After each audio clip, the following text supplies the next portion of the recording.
pensou essa série de conversas, né, para pensar esse nosso universo de resistência, esse nosso universo de luta, sobretudo para que nós também da universidade tivéssemos essa oportunidade de troca. E eu estava, no momento em que eu abri, né, e eu disse que nessa programação de hoje eu me sentia até muito feliz e muito provocado, porque ontem a professora Ana Gomes, que é lá da Faculdade de Educação, ela disse que o Brasil, né, precisa retirar muitos mantos de ignorância, né, a gente precisa desbloquear o olhar para que ela chamou de presenças silenciadas da história desse país. E temos sido essa nação que vem sendo construída sobre impedimentos, sobre memórias interditadas. Daí fazia todo sentido a gente ter aqui, né, por meio de você, por meio de Maria Gorete, por meio de Giovana, para que a gente pudesse conversar um pouco. Eu vou te passar a palavra, podia virar e falar assim, não vou apresentar a série, porque todo mundo começa a série, mas eu vou apresentar a série. Né? Eu começo lembrando que ela é a primeira deputada federal indígena eleita por Minas Gerais.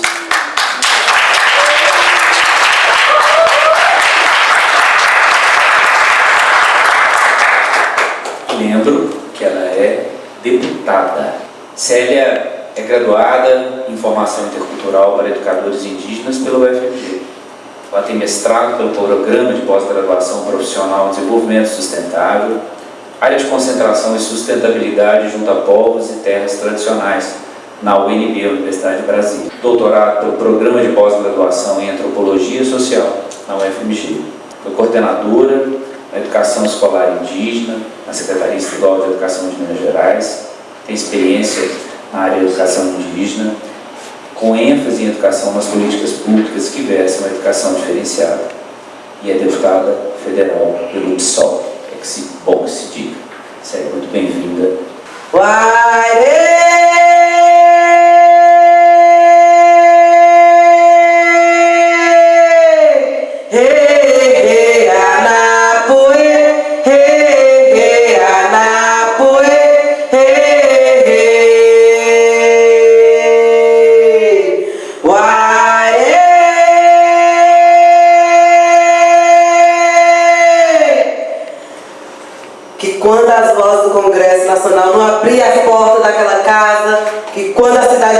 Não nos recebia, que quantas vezes muitas mulheres foram executadas, indígena, quilombola, dessas Minas Gerais que tem mais de 300 anos, porque um Brasil que tem 523 anos de luta e resistência, de muito racismo da ausência, é preciso sim chegar, seja com microfone, seja sem microfone, porque entendemos que poder para nós não é somente poder executivo, legislativo e judiciário. A escola mais importante que nós tivemos, a universidade mais importante que nós tivemos, foi a luta. A luta ensinou, muitas vezes, meu avô, que nunca foi na universidade, porque nós na universidade que fomos nele.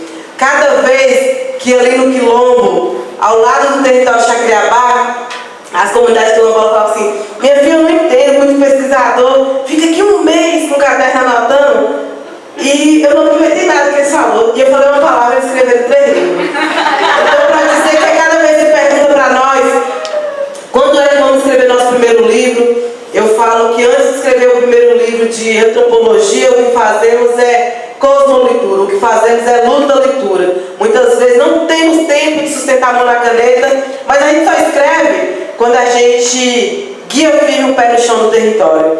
Dizer que nesse momento, eu sempre falo que os ministros, o governo Bolsonaro, muitos ministros deles são os Cabrais do século XXI. E Zema aqui não é diferente. Ele é o Cabral do século XXI, assim como o Frei diz também que ele é o Ricardo Salles, e eu falo que é o Ricardo Malles.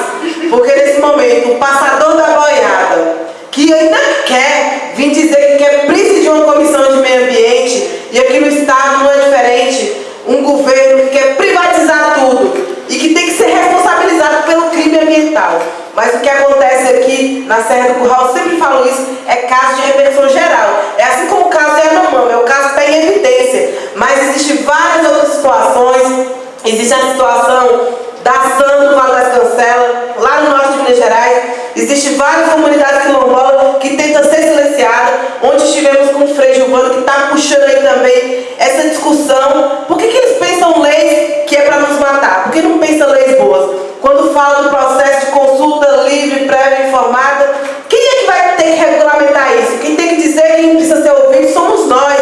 E a cada vez, mesmo enquanto parlamentar indígena, parlamentar de povos comunidades tradicionais, que vem do norte de Minas Gerais, representada por 8 povos, não se trata somente de nos escutar. É preciso escutar quem está no território, quem hoje, as comunidades quilombolas, 68% das comunidades onde está em situação de vulnerabilidade, vítima da mineração, são esse território. Em 4 anos, principalmente de governo, quando não existia Ministério do Meio Ambiente, quem foi ministro do Meio Ambiente fomos nós. Hoje eu já falei que lá em Brasília, lá é uma secretaria de governo institucional que se chama Ministério do Meio Ambiente. Mas quem sustenta, na verdade, é o chão. Quem é Ministério do Meio Ambiente são o quilombo, porque já imaginou se não existisse território quilombola no estado de Minas Gerais, apanhadora de flor, vazoteiro, pescador, já imaginou se não fosse o povo chucuru ocupando aquele território, o que a mineração já tinha feito? Já imaginou se não fosse a Naô Chorrão ocupando aquele território? Ocupar território não é somente um bem prestado para nós. E nós também, quando fazemos incidência fora do Brasil, nós falamos, não adianta dizer que está defendendo a Amazônia, não adianta dizer que está financiando projetos também para a região do bioma Amazônia, se essas mesmas pessoas são responsáveis por financiar a mineração aqui também no estado de Minas Gerais.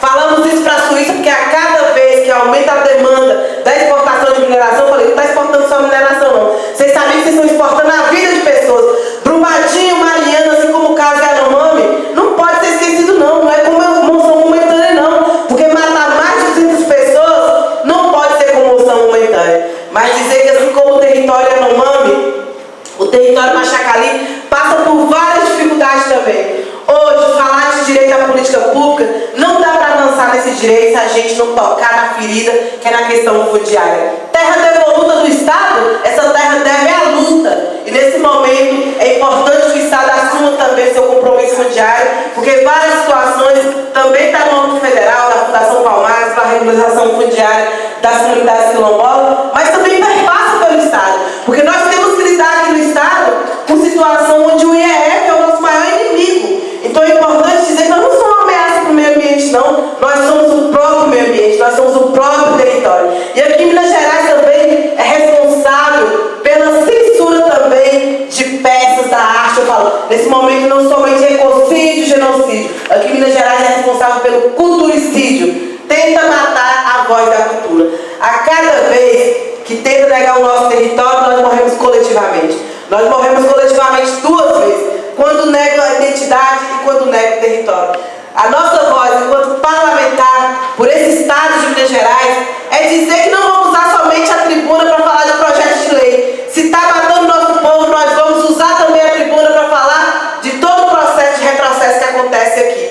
Mas dizer também que o nosso mandato, ele é um mandato territorial, interterritorial, ele é estadual, mas ele é nacional também. Porque a cada vez, vocês sabem o que é ir no território humano, escutar, o pai mal conseguia falar, ter força para falar, para dizer que a causa morte do seu filho era a fome.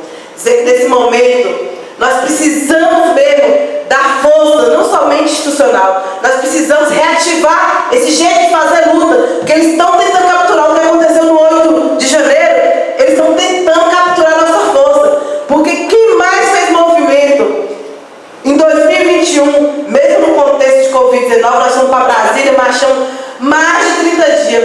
E quem pediu a invasão no STF em 2021, quando eles queriam invadir o STF para impedir o julgamento do marco temporal, fomos nós, mulheres indígenas, a marcha das mulheres indígenas. Colocamos à disposição, porque entendemos que o povo indígena, quando avança, o quilombo precisa avançar junto. Porque nós entendemos essa emergência. E lá no Congresso não tem medo de Zé Truvão, não tem medo do povo que fala algo. Que eu falo para ele, essa semana ele pediu para colocar em medida de urgência o julgamento também do PL 490, que coloca em vigor a tese do marco temporal. Que quer dizer que somente serão reconhecidos territórios indígenas aqueles que foram demarcados até a promulgação da Constituinte de 1988. Eu quero falar para o Zé Truvão, quero falar para o que o único temporal lá é São Trovão. Porque nesse momento, não reconhecer a importância dos territórios indígenas, territórios comunidades tradicionais quilombolas, para esse momento, para a defesa da questão ambiental, hoje já é reconhecido pela ONU, nós significa uma solução número 1 para barrar a crise climática.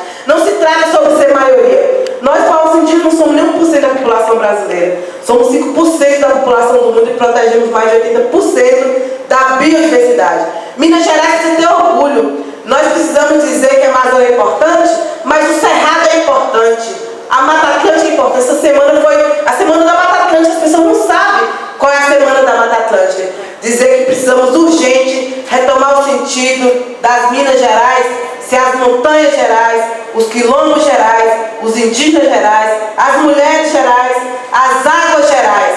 E quando as pessoas perguntam se vocês são primitivos, vocês comem gente, eu falo, a mineração que come gente, rói montanha, e não adianta falar que é agronegócio que sustenta o país, que é a mineração que sustenta Minas Gerais, assim como o Freire trouxe dados importantes. Itabira também, se a mineração representasse o crescimento, a evolução, o falso desenvolvimento, Itabira também não era vítima de um grande índice de suicídio. E quando nós fomos em Macaco, ano passado, também fomos no território quilombola aqui, e aí entendemos que lá em Macaco as pessoas não riem mais. Assim como o Frei fala que a população está adoecida porque a pessoa escuta sirene todos os dias na sua casa, a mineração já invadiu também a sua cabeça. Um lugar, uma cidade onde as pessoas não têm mais o direito de sorrir, em certa medida já está em parte morta, porque a pessoa quer retirar da alegria de viver, a expectativa de viver. Então Minas Gerais é uma centralidade do debate. Assim como no Congresso Nacional, eu preferia não ter uma indígena se não fosse a favor da luta, porque é a favor da mineração, é a favor do desmatamento, porque ela faz parte de um outro governo que não representa o nosso projeto. Eu preferia que Minas Gerais não tivesse ministro, porque se for um ministro também, que é responsável, Minas Energia, para, na verdade, fazer logo com a mineração, mas antes Minas Gerais não tivesse representatividade de um ministro desse. Então nós vamos ter que fazer enfrentamento, é um estado de oportunidade, diálogo com o Executivo. O presidente Lula tem feito uma força-tarefa, um compromisso de demarcar os territórios indígenas e comunidades quilombolas, mas entendemos que, mesmo essas terras indígenas que está pré-anunciada para ser demarcada até abril no indicativo de 14 terras indígenas, uma vez sendo demarcado, o conflito vai acirrar muito mais. E como pensamos o cuidado dessas populações? Porque quando as leis calam, a bala fala no território. Nós estamos enfrentando situações que também lá no Paraná, os Avaguarani, estão numa extrema situação de fome. Vamos semana que vem para o território Choclen também, no sul do país, onde a situação é de extrema situação de fome também. Vamos também para a Bahia, onde está matando juventude uma por semana. Vocês sabem o que é matar uma juventude por semana? E a justificativa dos fazendeiros, dos ruralistas, da especulação imobiliária, é dizendo que vamos matar eles enquanto crianças para eles não se tornar lideranças ruins quando crescer. Dizer que se a população não se sentir sensível, porque não está sujeita a morrer pelos conflitos territoriais, como as comunidades quilombolas, indígenas, tradicionais estão sujeitas a morrer, e todas as pessoas que são vítimas da mineração e desse projeto de destruição, eu falo todo dia no Congresso Nacional, vocês vão morrer pelo mal comum, que é pelo veneno que chega na nossa mesa.